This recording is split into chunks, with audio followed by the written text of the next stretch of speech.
नमस्कार दर्शक बंधु साई अनंत आश्रम को स्वागत। हिंदू धर्म रे वास्तु शास्त्र विशेष गुरुत्व रही।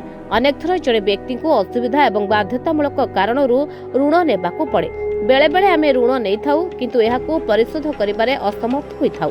लक्ष लक्ष उद्यम परे मध्य ऋण परिशोध करबाकू बाकी रह जाए। एभली परिस्थिति रे वास्तु शास्त्र रे किछि प्रतिकार दिया जायछि जहा ऋणरू मुक्ति पाइबा पई ग्रहण करा जाय परिबो।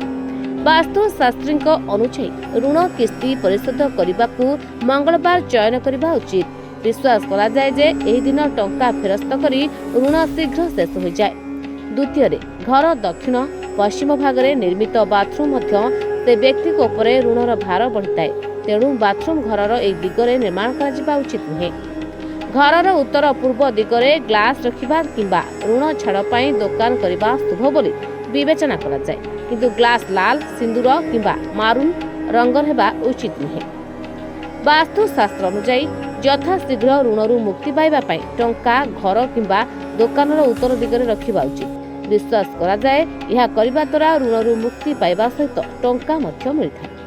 वास्तु शास्त्री अनुसार ऋणरू मुक्ति पाइबा पई मुख्य द्वार निकट रे आउ एक छोट कबाट लगा जिबा उचित।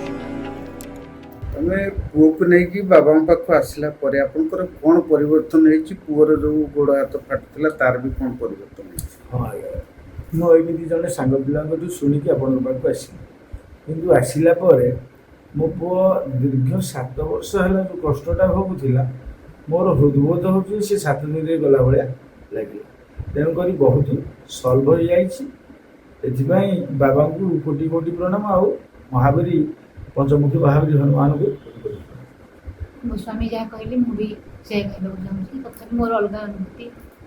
बाबा कहले मेडिटेशन करने आम 4 खाली मेडिटेशन कलापर काली कर मेडिटेशन मो निजे महावीर आसिकी छुई पेटू देवी मुझे कष्ट पाई मो पुओ एमती कि बर्तमान अनुभव करुँच मो पुओ भविष्य संपूर्ण भल। अच्छा वो एडी आसिले परे मोर जेती माने कष्ट थिला मो आगुरु जमा चाली पाउन नथली एडी जेती सप्ताह भीतर आसिलेनी माने मते एते भल लागछि मो चालियो छु बुलियो छु खेलियो सब भल लागछि आगु मु किछ करे